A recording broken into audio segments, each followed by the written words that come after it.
con tu directora y cualquier cosa, cualquier dificultad que tengas, háblalo conmigo, pero un superior mayor. En esas circunstancias, el 30 de julio llegó a México el Papa Juan Pablo II. Venía a canonizar a Juan Diego y a abrazarse por última vez con las 80 millones de almas que siempre le fueron fieles. Marcial Maciel viajó en el avión papal y acompañó al pontífice en la mayor parte de sus encuentros públicos y privados. En pleno escándalo internacional por la pederastia, el Vaticano lo libraba de toda sospecha.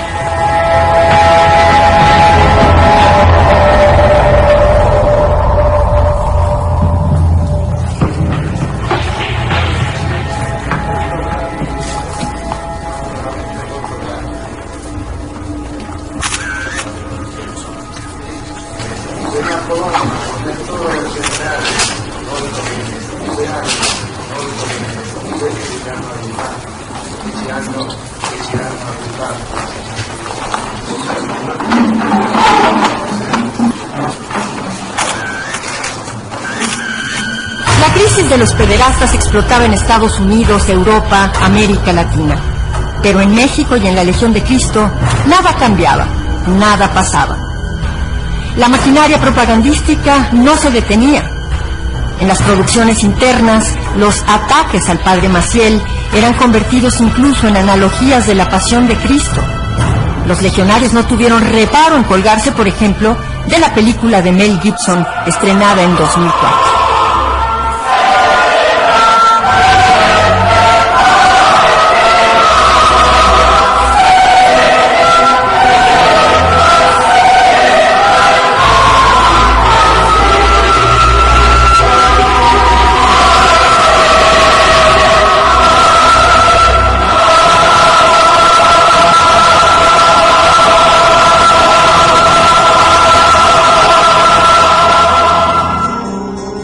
La verdad termina por abrirse camino.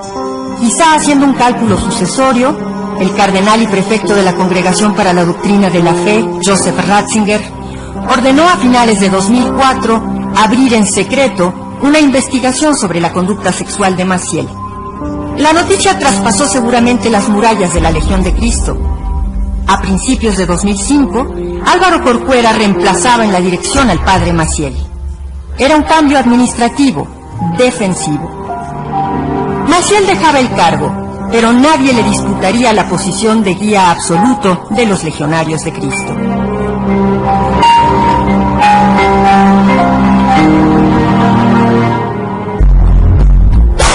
El 3 de abril de 2005, con Ratzinger a 2 semanas de convertirse en papa, arribó a la Ciudad de México el fiscal vaticano Charles Scicluna para entrevistarse con 30 víctimas de Maciel. Con esa acción, el Vaticano hacía saber que tenía dudas fundadas sobre la responsabilidad de Maciel en aquellas agresiones sexuales contra adolescentes, niños casi, en los seminarios de la Legión de Cristo medio siglo atrás. El padre Maciel había sido derrotado. Así lo vimos y lo dijimos algunos cuando nos enteramos que en abril, mayo del 2005 el Vaticano confirmaba que había venido a México a investigar los crímenes sexuales de Marcial Maciel. Ya no nos interesaba tanto el resultado, sino el hecho de que los testimonios, las palabras de José Barba y todos aquellos hombres valerosos habían sido retomados por la Santa Sede, que les daba el peso, les daba el valor de testimonios a investigar. Era la derrota histórica, la derrota moral, la derrota del padre Maciel. Un año después, mayo de 2006, a poco sorprendería ya la noticia de que el Vaticano informara oficialmente que ordenaba a Maciel pasar a un retiro de oración y penitencia y le prohibía aparecer en actos públicos. El Vaticano le imponía la degradante suspensión ad divinis. En efecto, el padre Maciel había sido derrotado. Mermado en su salud, pero al parecer todavía muy confiado en el cerco protector de los legionarios, Maciel se dedicó a viajar en compañía de Norma Baños y Normita. A su muerte se reconocería que eran mujer e hija del hombre que juró y pregonó la castidad. Yates, primera clase, navidades, pascuas, cumpleaños, lujos en el crepúsculo de la vida de quien algún día pensó ser santo. Como muestran las imágenes, no solo la familia, sino la jerarquía de la Legión lo acompañó en ese exilio de oro.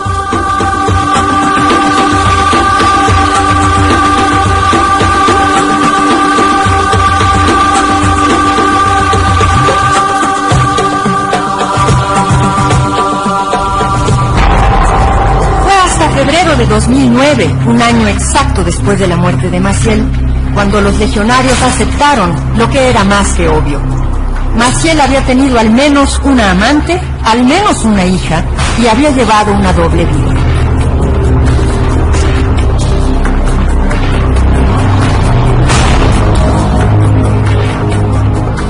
La derrota de Maciel era cataclísmica.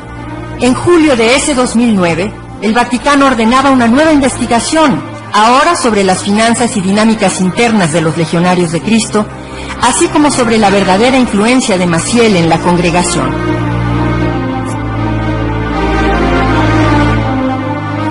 A nosotros se nos comunica en el 2008. Nosotros, los directores, yo era director en ese tiempo, ahí se nos dijo que Maciel había tenido al menos una hija, y dado que había tenido una hija, que era algo no esperado del fundador, podía ser verdad todo lo demás. Pero eso fue todo. Ya si alguna en persona tenía alguna otra inquietud, deseos de saber más, era a nivel personal con los directores mayores. En ese momento se nos pidió total discreción.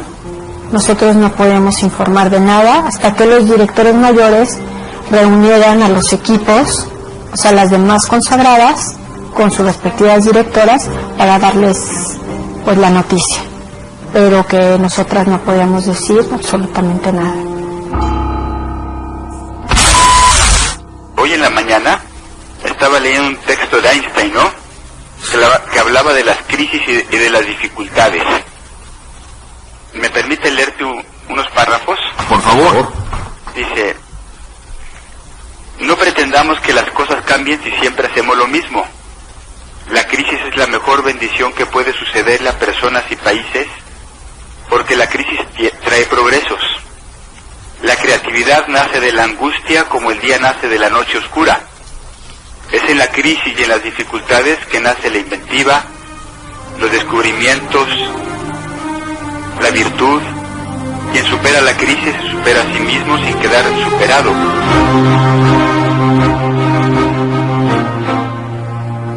¿No supieron Corcuera y demás jerarcas de los legionarios de Cristo nada de lo que su superior y guía hizo durante 60 años? No supo ninguno de los directores de la Legión lo que terminarían denunciando 2 años después de la muerte de Maciel.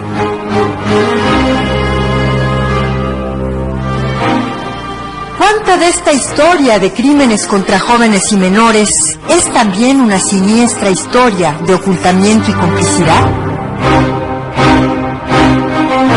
El tema de la verdad no está enfrentado de fondo. Hay mucha resistencia por una falsa caridad, por un falso respeto al difunto.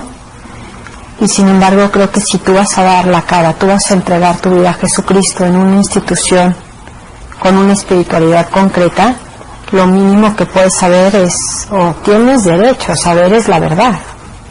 O sea, la verdad de esa historia, la verdad, o purificarla. Pero para tú purificar algo que está, pues de alguna manera,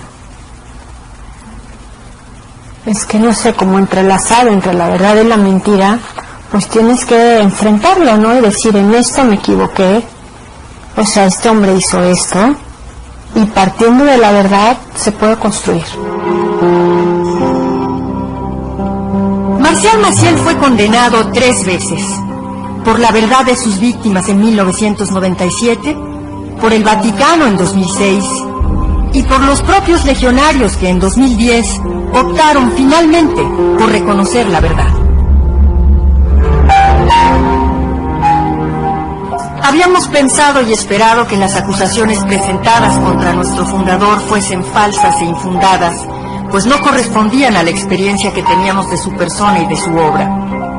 Sin embargo, el 19 de mayo de 2006 fue emitida una comunicación de la Sala de Prensa de la Santa Sede como conclusión de la investigación canónica que la Congregación para la Doctrina de la Fe había iniciado en el año 2004. En ese entonces la congregación llegó a una certeza moral suficiente para imponer sanciones canónicas graves correspondientes a las acusaciones hechas en contra del padre Maciel, entre las cuales se incluían actos de abuso sexual a seminaristas menores. Por lo tanto, profundamente consternados, debemos decir que esos hechos sucedieron. Expresamos una vez más nuestro dolor y pesar a todas y cada una de las personas que hayan sido dañadas por las acciones de nuestro fundador. Y queremos pedir perdón a todas aquellas personas que lo acusaron en el pasado y a quienes no se dio crédito o no se supo escuchar, pues en su momento no podíamos imaginarnos estos comportamientos. A la vez aceptamos con dolor que ante la gravedad de sus faltas no podemos mirar su persona como modelo de vida cristiana o sacerdotal.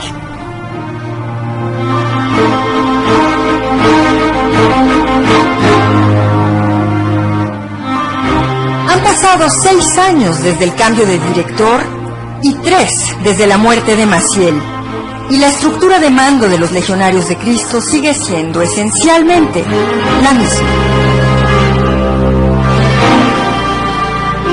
El 1 de mayo de 2010, el Vaticano hizo públicas las primeras conclusiones de su visita apostólica a la Congregación de los Legionarios de Cristo. Son clarísimas. Los gravísimos y objetivamente inmorales comportamientos del padre Maciel, confirmados por testimonios incontrovertibles, representan en algunos casos auténticos delitos y manifiestan una vida sin escrúpulos ni auténtico sentimiento religioso. Esta vida era desconocida para gran parte de los legionarios, sobre todo por el sistema de relaciones entretejido por el padre Maciel, que hábilmente había sabido crearse coartadas, ganarse la confianza, amistad y silencio de los que lo rodeaban y reforzar su propio papel de fundador carismático.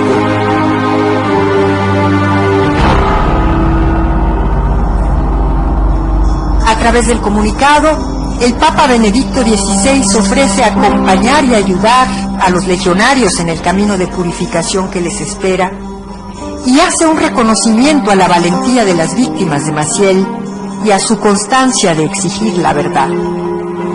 Las investigaciones continúan y la suerte de la Legión de Cristo está en manos del Vaticano. Si me pidieran cualquier sacrificio, incluso sacrificar la Legión para que la Iglesia continuara, yo la sacrificaría. Si la Legión es por la Iglesia, en cuanto que la Iglesia es el sacramento de Cristo para continuar la redención de los hombres.